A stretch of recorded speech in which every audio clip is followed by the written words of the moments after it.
Pour votre fidélité d'écoute et merci de nous choisir pour vous informer. Vous écoutez le 95.5 où vous nous suivez sur le www.nanafm.tg ou encore sur le bouquet Canal Plus numéro 575. Bonjour et bienvenue au second numéro du débat de Nana FM de cette semaine. Nous sommes le 27 juin 2023. Des dizaines de millions de personnes souffrent de troubles liés à l'usage de drogue, mais moins d'un cinquième d'entre elles reçoivent un traitement pour pallier le problème. La communauté internationale observe chaque 26 juin la journée internationale de l'abus contre l'abus et le trafic de drogue. Pour l'occasion, nous recevons sur notre plateau Madame Akura Kaman Jona. Elle est la vice-présidente de l'ONG RAPA. Nous allons parler un peu de la situation de la drogue dans notre pays. Madame, bonjour. Bonjour, monsieur. Bonjour, chers auditeurs de Nana FM. Alors, les auditeurs et les auditrices de Nana FM auront donc la possibilité d'intervenir dans ce débat à partir de 7h35 sur nos deux numéros, 91 09 71 71 ou le 96 61 58 58 avec Nestor Gloire à la mise en onde. Je suis Norbert Djougadi.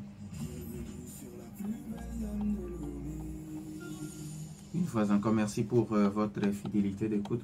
Alors, madame, merci pour votre disponibilité. Je disais que vous êtes la vice-présidente de l'ONG RAPA. Vous voulez bien nous présenter un peu l'ONG RAPA? C'est nous qui vous remercions pour l'invitation et l'opportunité que vous nous donnez pour d'abord présenter notre ONG et surtout parler d'un problème de santé publique, qu'est la consommation des substances psychoactives et toutes les conséquences que cela entraîne sur la vie des êtres humains. Donc l'ONG RAPA, RAPA c'est Recherche, Action, Prévention, Accompagnement des addictions. C'est une ONG créée en 2013 qui œuvre dans la lutte contre les addictions. Elle poursuit un double objectif. Le premier, c'est de prévenir les nouveaux cas d'addiction et accompagner le second, c'est accompagner toutes les personnes désireuses de sortir de leur dépendance. Donc, nous avons 4 domaines d'intervention. Nous faisons des recherches et des renforcements de capacités et à nos membres et aussi à d'autres personnes qui le désirent.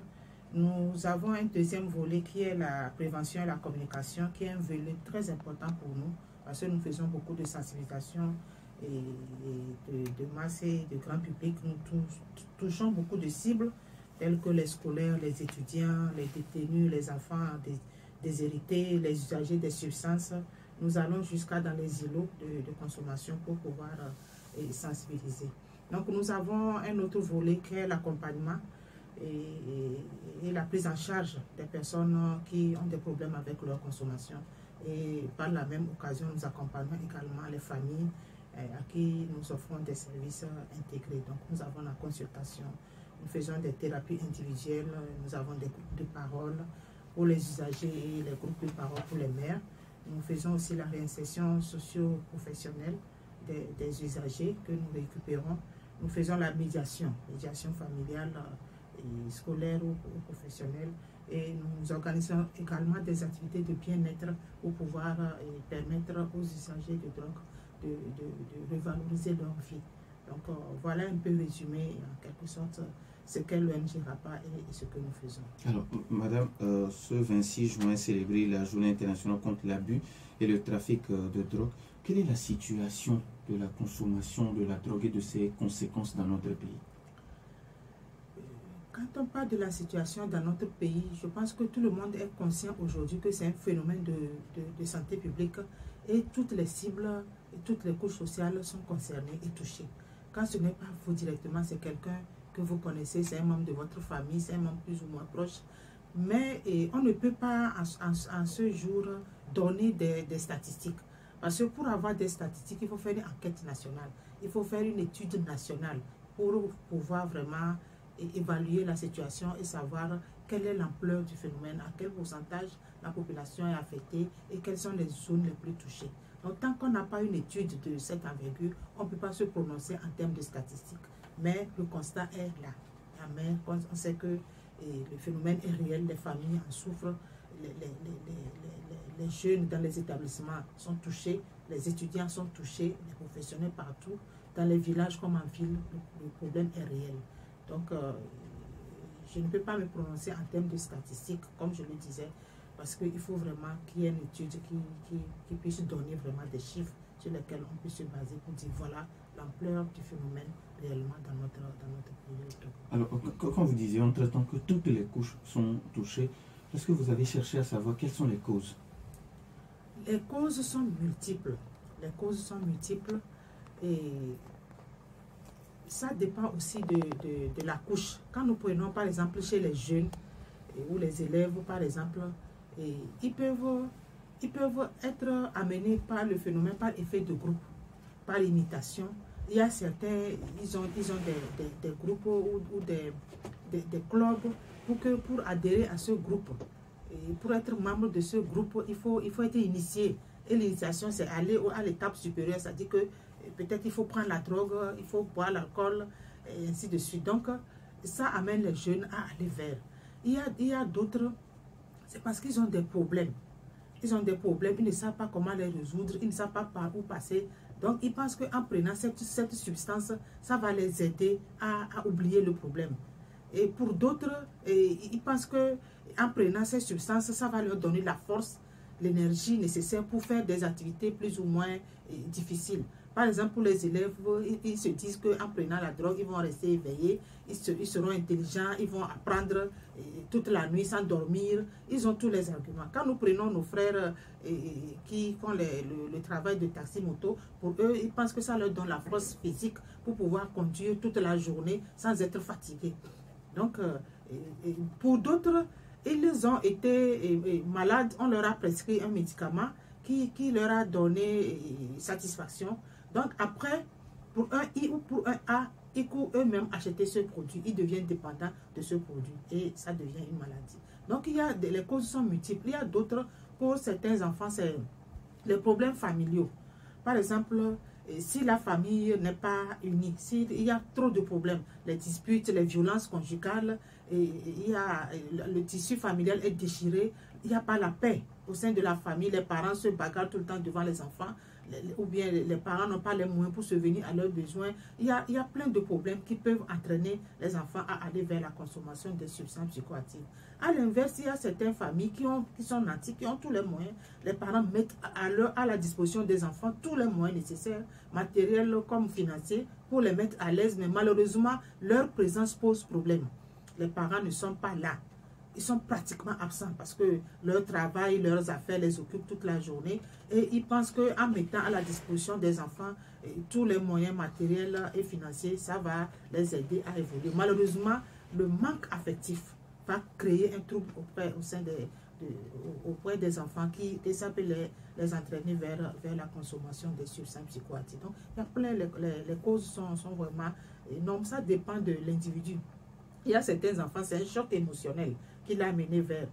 Quand nous prenons les jeunes, peut-être sa première expérience amoureuse où il a eu une déception, ça peut l'amener à aller vers la consommation. Il y a d'autres, c'est la perte d'un membre cher de la famille. Peut-être qu'il était attaché à son papa ou à sa maman qui malheureusement est décédée. Cette rupture affective brusque va le troubler et il peut aller vers la consommation, ou un autre membre ou un ami à qui il était attaché. Donc il y a plein de raisons qui font que ça peut conduire une personne vers la consommation d'une substance qui risque de l'amener à la dépendance. Alors, quel genre de drogue ces jeunes, toute cette couche que vous venez de citer, quel genre de drogue ils prennent souvent? Bon, quand on prend la majorité au Togo, la première drogue la plus consommée, c'est le cannabis. Ensuite, toutes les drogues dures, telles que la cocaïne, l'héroïne et tout, sans compter tous les dérivés. Tous les dérivés, quand je parle de dérivés, les gens composent eux-mêmes des substances et en font quelque chose. Aujourd'hui, nous avons la chicha qui est en vogue, qui aussi est un produit très toxique et nuisible aux jeunes. Donc, sans compter aussi les médicaments et leurs dérivés. Il y a beaucoup de produits synthétiques que les gens utilisent pour substituer à certaines drogues. Donc, aujourd'hui, on ne peut pas maîtriser. On ne peut pas maîtriser. Quand on prend par exemple la composition de la chicha, au départ, c'était juste du tabac aromatisé aujourd'hui, mais à ce jour, la composition n'est plus contrôlable parce que les gens mettent du n'importe quoi et ce n'est pas contrôlable. Donc, les produits sont variés. très variés. Alors, au sein de la jeunesse, le produit le plus consommé, c'est le cannabis. Madame, avant de... Et sans compter l'alcool. L'alcool et tous ses dérivés également, ce sont des drogues. Alors, avant d'arriver aux activités prévues dans le cadre de cette journée, comment se fait la prise en charge et l'accompagnement au niveau de RAPA? Au niveau de l'ONG RAPA, nous avons un centre d'écoute avec des professionnels psychologues bien formés et qui accueillent et s'occupent de ces patients qui viennent vers nous. Donc, quand une personne qui a des problèmes avec sa consommation arrive au niveau de RAPA, la première des choses qu'on fait, c'est de l'évaluer avec un test bien donné. On fait un test pour évaluer son niveau de consommation, c'est-à-dire on essaie de voir quel est le produit qu'il consomme, à quelle fréquence et comment il le consomme et comment... Donc, on essaie d'évaluer. Donc, en fonction de cette évaluation, le résultat de cette évaluation permet d'organiser une planification de sa prise en charge pour voir comment on l'accompagne, quelles sont les personnes qui seront des personnes ressources pour lui, pour le soutenir, l'accompagner, l'aider dans sa récupération, et quels sont les moyens qu'il dispose, ainsi de suite, ainsi de suite. Mais il arrive que au niveau de RAPA, que quand la personne vient, qu'on fasse l'évaluation, qu'on trouve qu'il a besoin peut-être d'une désintoxication préalable avant de continuer, parce que nous, on ne fait pas un traitement. On ne donne pas de médicaments à nos patients. Donc, si la personne nécessite un traitement avec des médicaments, là, on est obligé de le référer à une structure adaptée pour pouvoir faire cette étape-là. Et après, il revient vers nous pour que nous puissions poursuivre l'accompagnement. Parce que généralement, ils sont à rupture familiale, sociale, scolaire ou professionnelle. Donc, il faut l'accompagner jusqu'à ce que la personne puisse être réintégrée et pouvoir peut-être reprendre les études ou reprendre sa formation professionnelle ou retrouver un travail, ainsi de suite. Donc, c'est un peu ça. Alors, vous avez aujourd'hui combien de personnes que vous prenez en charge? Au niveau de RAPA, notre file active en ce moment doit être une trentaine, mais ça varie. Ça varie parce que il y a certains qui viennent, parce qu'il y a souvent des rechutes également, d'autres disparaissent, de nouveaux cas arrivent, et donc c'est un peu ça. Alors, maintenant, quelles sont les activités prévues par RAPA dans le cadre de ce 26 juin? Je rappelle que c'est la journée internationale contre l'abus et le trafic de drogue.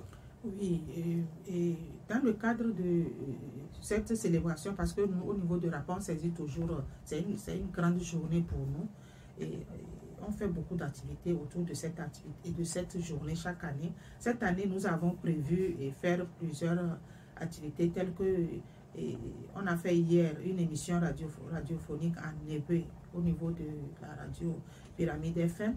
Donc ce matin, nous sommes là à faire cette émission en français.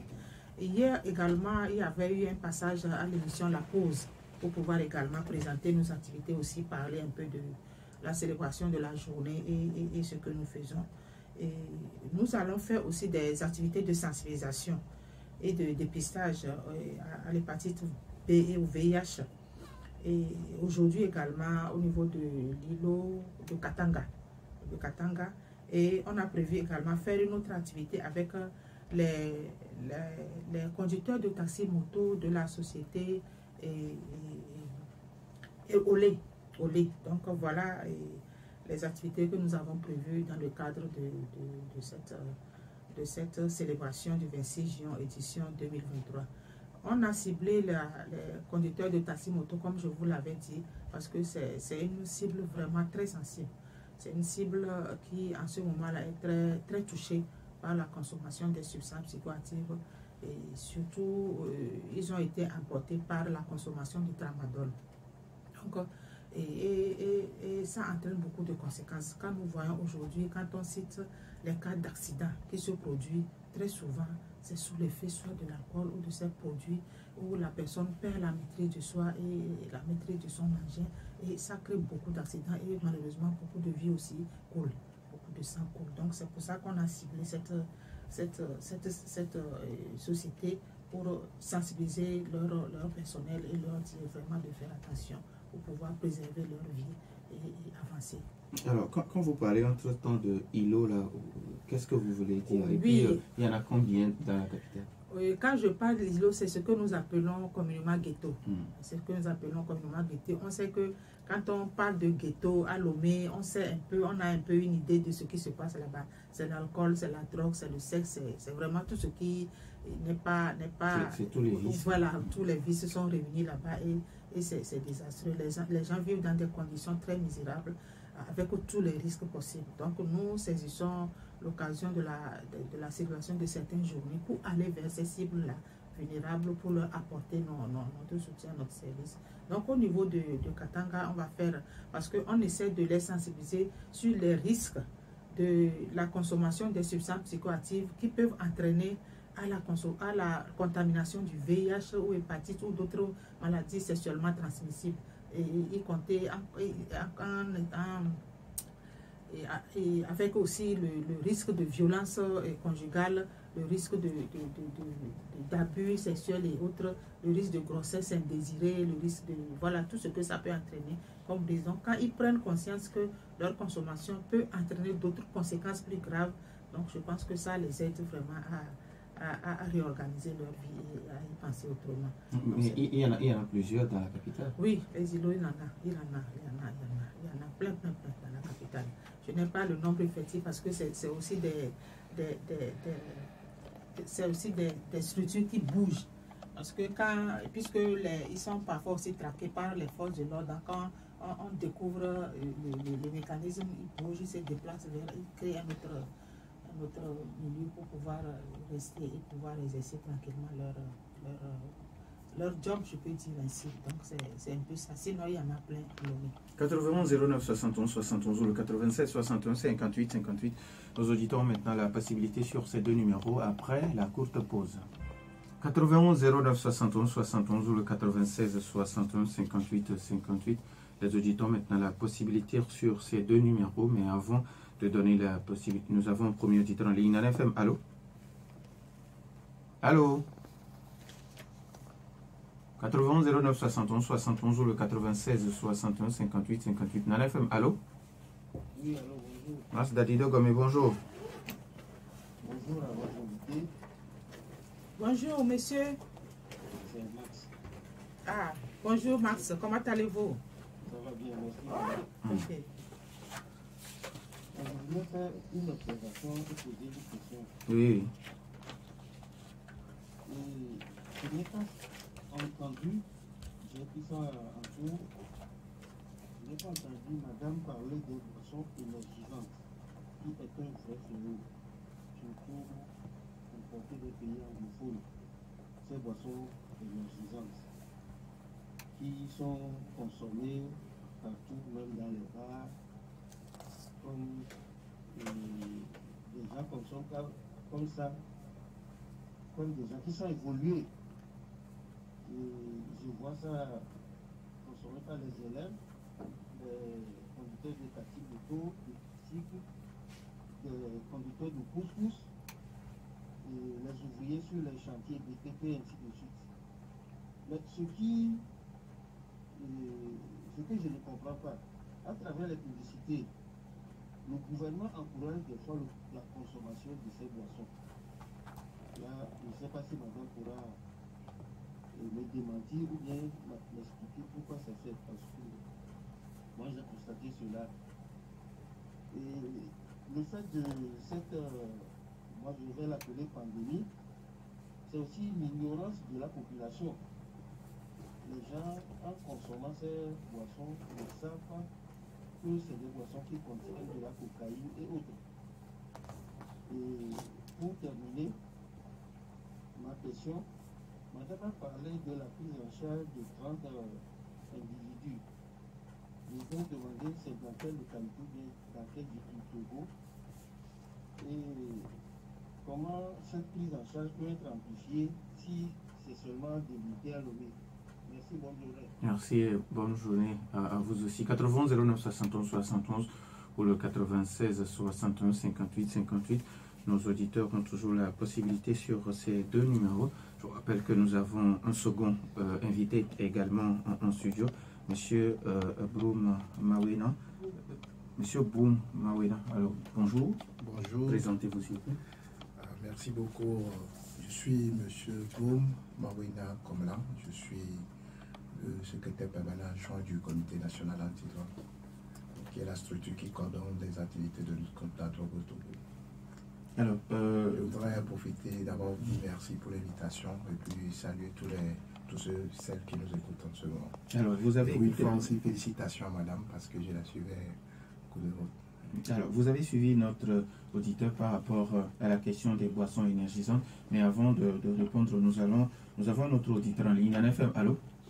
Allô? Papa Sibiti, bonjour. Allô? Oui, Papa Sibiti, bonjour. Bonjour, madame la présidente. Bonjour, monsieur Sibiti. Papa Sibiti. Papa Sibiti, sorry. Merci. Merci. Le monditeur va me déchirer encore. L'autre jour, le DG enseignant disait, mais pourquoi les femmes, nos mamans et nos papas, ça marchait? Et je disais que oui, la femme, elle a raison ou tort, dès que le mari parle, elle se tait. De même que les papas. Aujourd'hui, madame, ce qui m'a présenté, ce qui est décevant, c'est de voir que les femmes prennent de l'alcool. Est-ce que ça, c'est l'Europe qui, les femmes européennes qui fument, qui boivent, et nous devons nos cultures.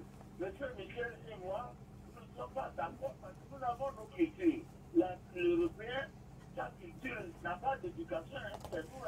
Mais comment faire maintenant pour que les femmes qui boivent, et certaines prennent même de surabit pour vérifier à vérité, excusez-moi le terme, est-ce que c'est vrai ça? Comment vous allez faire pour que les femmes cessent de boire, les filles cessent de boire? C'est ce que je voudrais vous passer. Nous n'avons pas cette culture. C'est quand on voit une femme qui veut bien boire, vraiment elle est renvoyée à une certaine faible. Merci beaucoup. Merci à vous aussi, Papa Sibiti. 80 09 71 71. Alors, M. Boum, vous avez suivi Mas Dalido Gomi qui disait aujourd'hui la prise des boissons énergisantes est devenue une mode et il parle de la pub quand la publicité est acceptée sur les télévisions, les radios. C'est comme si le gouvernement autorisait la prise de ces boissons. Donc je ne peux pas dire que le gouvernement autorise la prise de ces substances. Vous savez, ces substances rentrent dans le pays dans un cadre bien précis parce que c'est dans l'ordre de pouvoir promouvoir ces boissons qui donnent un peu de la force. Et je voudrais tout de suite rectifier quelque chose quand il dit que ces boissons contiennent de la cocaïne. Si ces boissons contiennent de la cocaïne, je crois que le ministère en charge du commerce ne va jamais autoriser l'entrée de ces boissons sur le territoire. Ça, c'est la première rectification que je voudrais faire. Secondo, nous savons tous que ces boissons contiennent de la caféine, du café. Et vous savez que le café, jusqu'à pour tout contrôle au Togo, c'est une substance qui est tolérée. Vous savez, le café, on prend ça tout le temps. Mais à du café, je crois qu'il y a d'autres substances aussi, mais qui ne sont pas des substances qui sont réglementées par la loi portant contrôle des drogues. C'est pour ça d'ailleurs que vous voyez que ces substances-là sont mises sur le marché.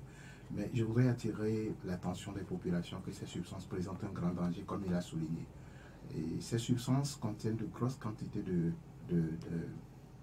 du sucre, et de la taurine et puis de la caféine. Et puis vous savez, il y a des normes même pour la prise de ces substances. Vous ne pouvez pas dépasser 2-3 bouteilles par journée parce que c'est pas, il y a des grands risques. Il y a des pays qui commencent par réglementer.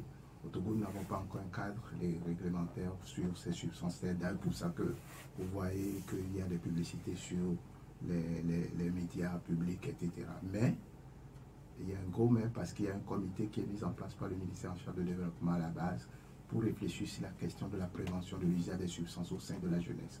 Et ce comité, heureusement, a mis un accent particulier sur la prolifération de ces substances-là et le danger sur la santé des jeunes. Et donc je crois qu'avec le temps, une fois que le rapport sera remis, remis à l'autorité, je crois que des dispositions seront prises pour commencer par réfléchir sur comment il faut réglementer ces substances-là. Je voudrais le rassurer que, en tout cas, les professionnels en matière de la santé mentale et qui aussi font du travail de prévention de l'usage des drogues savent que ces boissons présentent de gros risques sur la santé des populations. Et donc, les réflexions vont se poursuivre pour voir dans quelle mesure il faut les réglementer. Et je vous assure qu'il y a des pays qui aussi, il n'y a pas que le Togo, hein, il y a tous les pays de la sous-région, mais aussi à l'extérieur, la France, le Canada, ils ont commencé déjà par avoir des dispositions pour pouvoir réglementer ces solutions. Alors, quand il parle de l'ignorance de la population, est-ce que à votre niveau, vous organisez souvent bien, vous avez prévu organiser des séances de sensibilisation à l'endroit des populations pour leur faire comprendre les risques en cours?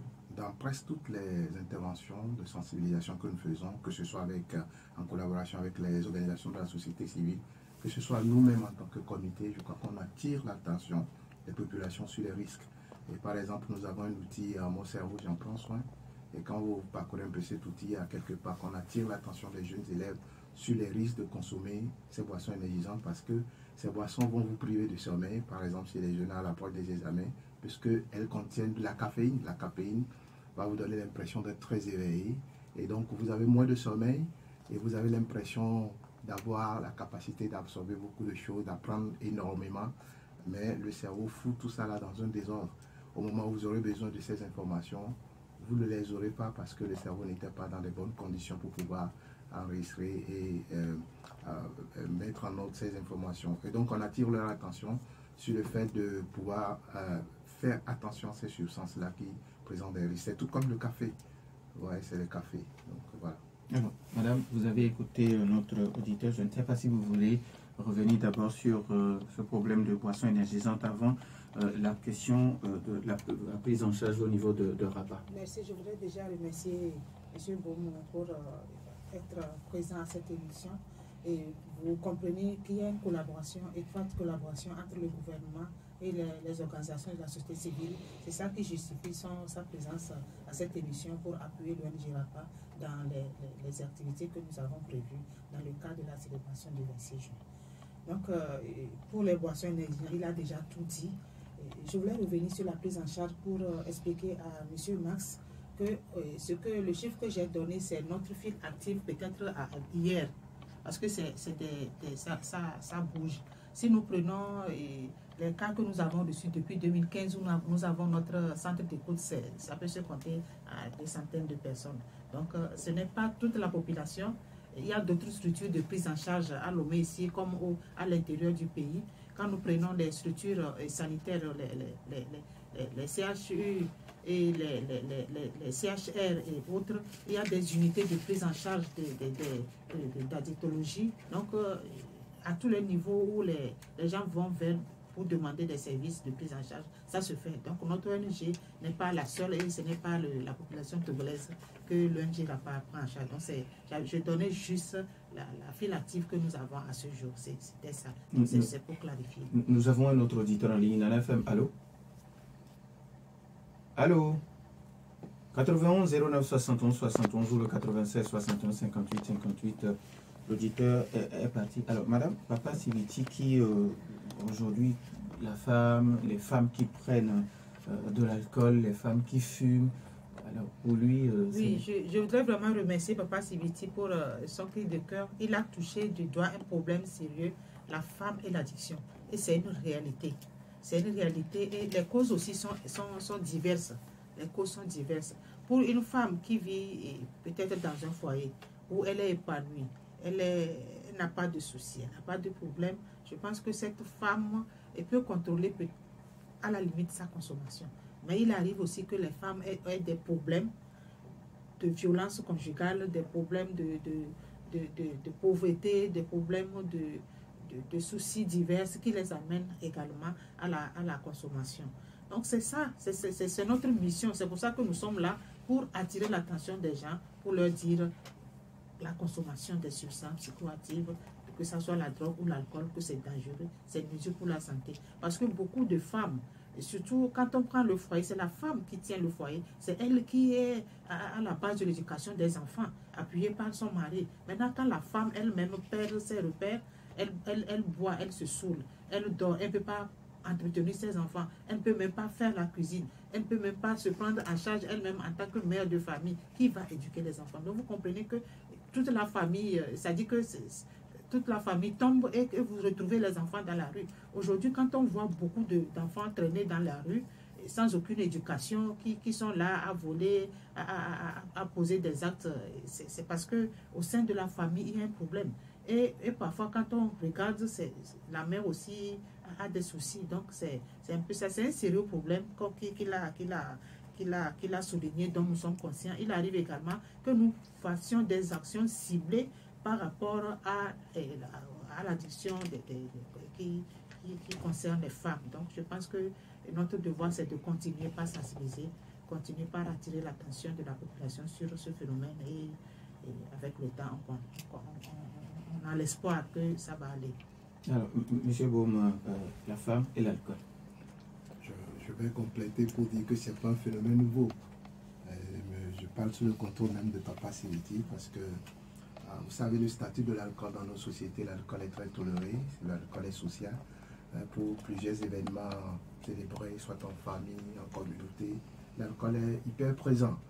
Et donc, je crois qu'on s'initie très tôt à la consommation de ces substances. Elle a dit la femme et l'addiction. Qu'est-ce qui se passe avec les femmes? Les études ont montré que la progression de la consommation de l'alcool chez les femmes est rapide. Ouais, il suffit seulement de commencer, peut-être juste comme apéritif, que vous en devenez totalement dépendant. Donc c'est ce qu'on observe aujourd'hui, aussi bien chez les jeunes filles que les jeunes femmes, avec tous les éléments, les facteurs de risque qu'elle vient d'énumérer, le stress familial, les soucis, et les problèmes conjugaux, etc. Donc je crois que ajouter à tout cela prédispose les femmes à commencer et en devenir indépendantes. Comme elle a dit, je crois que le ministère de la Santé est en train de réfléchir à mettre en place aussi un programme sur l'alcool pour pouvoir effectivement faire un travail de proximité dans les communautés, aussi bien que ce soit chez les jeunes filles que chez les jeunes femmes, mais aussi, vous savez, le Comité national antidrogue dans nos sensibilisations, nous attirons l'attention sur les dangers que constitue la consommation de l'alcool. Autre élément important sur lequel nous devons attirer l'attention de nos jeunes mamans, de nos mamans, c'est que vous savez, quand vous portez une grossesse et vous consommez de l'alcool, c'est que vous exposez votre enfant à d'énormes problèmes à la naissance. Cet enfant qui peut naître avec des tares incroyables, qui va avoir des difficultés d'apprentissage à l'école, et généralement un enfant qui devient violent et qu'on ne comprend pas et qui ne se comprend pas lui-même, cet enfant, et qui peut être parfois aussi en contact d'enfants sorciers. Vous voyez, c'est tout ça là qui fait que, vous savez, les mères qui consomment des substances sont des grands risques pour une société parce que c'est elles qui portent des vies et c'est elles qui donnent des vies. Donc on doit pouvoir accentuer la sensibilisation sur les femmes, sur les risques de ne pas, quand vous portez cette d'ailleurs, pour ça que les médecins disent, alcool zéro quand vous portez une grossesse. Ouais. Quand on parle de l'alcool, il n'y a pas que les liqueurs sur la bière et autres, hein, mais il y a de la bière, il y a de tout. Vous savez, ben, il y a beaucoup qui ne savent pas. Et même très tôt, quand ils donnent naissance, je crois qu'il y a certaines même qui s'amusent en mettant du doigt dans l'alcool pour mettre dans la bouche de l'enfant pour dire que c'est de l'initiation. C'est de la grande ignorance parce que c'est déjà on entraîne l'enfant déjà à la consommation de ces substances-là. Or, le bébé, son cerveau est encore très fragile, en train de se développer. Or, l'alcool est un facteur qui nuit gravement au développement du cerveau de l'enfant, de l'adolescent et de nourrice. Donc, je crois que c'est les éléments importants sur lesquels on doit pouvoir mettre l'accent et attirer l'attention de nos jeunes mamans, de nos mamans, de faire extrêmement attention à la consommation de l'alcool. Parce que quand on prenait l'homme et la femme développe rapidement l'addiction que l'homme quand il s'agit de l'alcool. Donc c'est juste ces éléments que je voudrais apporter. Alors je reste toujours avec vous, M. Beau. Le thème retenu pour l'édition 2023, c'est les gens avant tout, mettons fin à la stigmatisation, à la discrimination, renforçant la prévention. Que comprendre de ce thème? Alors, ce thème, la communauté internationale invite tous les États membres à pouvoir valoriser les droits de l'homme, c'est-à-dire le respect qu'on doit avoir vis-à-vis des personnes qui consomment des substances, les droits à avoir accès à la santé, le droit aussi à avoir accès à tous les services sociaux de base, et sans discrimination et sans regard moralisateur. Et donc c'est pour dire quoi? C'est pour dire que les personnes qui consomment des substances et qui sont devenues dépendantes à ces substances-là n'ont pas choisi de devenir dépendantes. Personne n'a choisi de devenir toxicomane, excusez-moi le terme, parce que ce thème aussi est très stigmatisant. Okay? Personne n'a choisi de le devenir. On commence comme ça avec les autres, le soir on se retrouve pour une bière, et vous allez voir que dans ce groupe, certains vont progresser vers une addiction. Et ils ne l'ont pas choisi, et puis à un moment donné, ils perdent totalement le contrôle. C'est pour ça qu'on attire notre attention pour dire non, regardez ces personnes comme des personnes malades, et non des personnes qui sont des délinquants, des voyous et des gens qui ont eu des problèmes de comportement. C'est tout comme des maladies comme le diabète, l'hypertension. Donc c'est pour ça qu'on nous demande de pouvoir, nous qui ne consommons pas ces substances-là, nous devons travailler à ce que ces personnes-là soient respectées dans nos maisons, dans nos communautés, et puis faciliter leur accès à des soins de qualité surtout. Et nous devons travailler aussi aux côtés des professionnels qui offrent des services de soins à ces personnes, de pouvoir les comprendre, parce que parfois si vous n'êtes pas passé par des formations, vous pouvez tomber facilement dans les risques d'étiqueter ces personnes-là. On en voit avec les médecins qui disent « Ah ouais, lui c'est un addict ». Souvent, c'est des concepts qui sont complètement... C'est pour ça d'ailleurs même qu'on parle de personnes qui ont des problèmes avec la consommation de substances. Nous consommons du café tous les jours, nous consommons de l'alcool et nous avons le contrôle. Eux, ils en perdent le contrôle et c'est ça la maladie. Et donc, c'est toute la différence. Donc, on doit pouvoir les respecter, les traiter bien et faire en sorte qu'ils aient accès à des soins de qualité. Alors, quels peuvent être les impacts de ces stigmatisations, ces discriminations sur ces personnes? Les études ont montré que, malheureusement, à cause de la stigmatisation, la maladie qu'on appelle l'addiction s'aggrave. Aggrave effectivement les problèmes liés à cette addiction. Parce que vous savez, les gens ont peur d'aller se faire traiter. Les gens ont peur du regard de l'autre.